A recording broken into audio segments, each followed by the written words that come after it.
one of her bridesmaids came over to me and handed this to me and said, Margaret wants you to have this. She wants you to carry this in your pocket while you guys get married. Honestly, the first thing I thought was like, holy shit, is this some tradition I don't know about? Like, should I have gotten her a gift? How's it going, guys? Today I wanted to do a quick discussion, a quick review about one of my very favorite knives. And when I say favorite, I mean a knife that I would never give up, no matter what. I wouldn't sell, I wouldn't get rid of. If there's a fire in my house, I would take this with me. There's a couple reasons for that. But first and foremost, let's talk about it. It is the Laguiole knife. I love these knives. This is the first one I've ever owned, and the reason it's so special to me is because my wife gave it to me on our wedding day. As I was standing there with my groomsmen waiting to go out and get married, one of her bridesmaids came over to me and handed this to me and said, Margaret wants you to have this. She wants you to carry this in your pocket while you guys get married. Honestly, the first thing I thought was like, holy shit, is this some tradition I don't know about? Like, should I have gotten her a gift? But no. She just knew that it's a knife that I've always wanted, and she knew what it kind of stands for in French society, and wanted to give it to me as a really beautiful gift on our wedding day. So, all that being said, let's talk about it real quick. Let's talk a little bit about the aesthetic things that set a Laguiole knife apart from other pocket knives. So number one, the shape of the knife. The shape of the scales is very sinuous. It kind of looks like a woman's leg. It's very, very soft and curvy. It's very specific to this type of knife. On the back, here on the mainspring, you have hand scallops here. So this is done by each individual knife maker, essentially. This is typically done by hand, and anytime you get a Laguiole knife, you'll have a different design.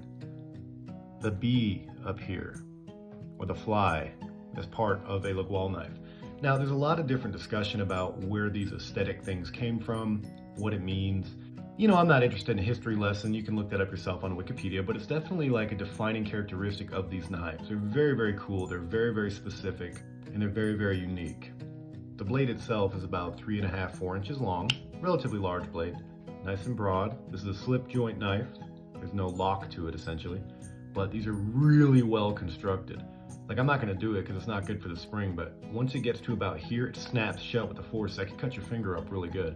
So you gotta be careful when you close it to make sure you don't put undue wear and tear on the blade or the spring. My scales happen to be ebony. It's very common for these to be horn or bone even, but nowadays you can get it anything you want. Mine's ebony. I think it's very beautiful. I have stainless steel pins, stainless steel bolsters. That's kind of the look I like. You can also get a brass, whatever. I think one of the coolest aesthetic things about this is this inverted cross here. There's always 6 pins and then the center pin. This is called the shepherd's cross. Now, a lot of people think that this is just an aesthetic choice made after World War II. But when you buy these, they talk about it probably to sell more Laguiole knives.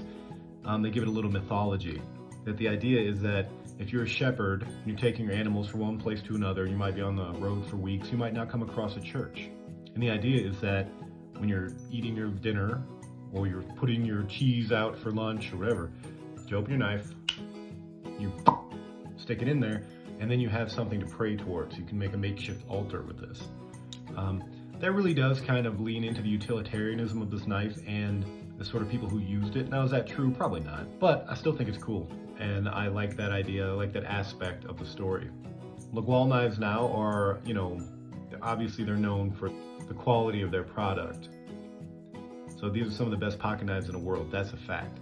They're more of a gentleman's knife. It's a beautiful work of art in my opinion, but I do carry it, and I do use it. My wife gave this to me. I don't have any safe queens, I carry these knives. But I'll protect it. I'm not trying to baton with it or whatever. I use this for light work. Truthfully though, it's probably one of the most high quality pocket knives I own, and I mean that. Like, you could use this for anything. You could use say a trapper, something like that. Same ball game.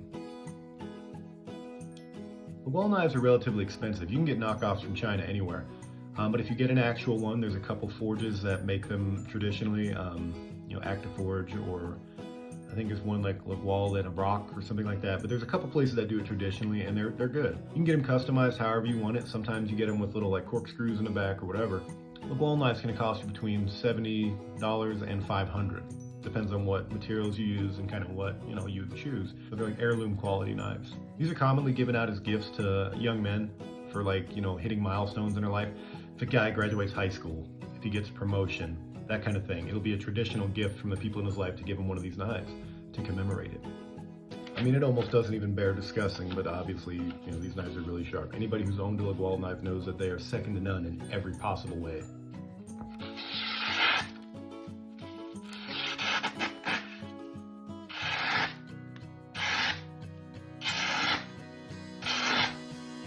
Okay, I've had this knife for 5 years. Okay, I've used it in all kinds of ways. I've never sharpened it. Scary sharp knife. But yeah, when you carry a knife like this, you feel more confident. You feel more prepared. Like I said, it's a beautiful weapon. It's a beautiful knife.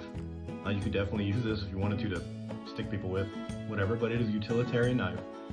But for me, it's my favorite knife because my wife gave it to me. It is probably the sweetest gift I've ever received, and I cherish it. You can see the maker's stamp up there. I don't know if you can see that. That's kind of cool. The painting somebody gave me behind it, and you're seeing that reflected in the blade. But yeah, these knives have a very solid feel. This is a tool. Even though it's beautiful and it's a work of art, this is a knife that you can depend on for real. So I just wanted to show you guys a knife I would never give up, no matter what. Not just my favorite knife, probably my favorite possession. I hope you guys enjoyed, and I'll see you next time.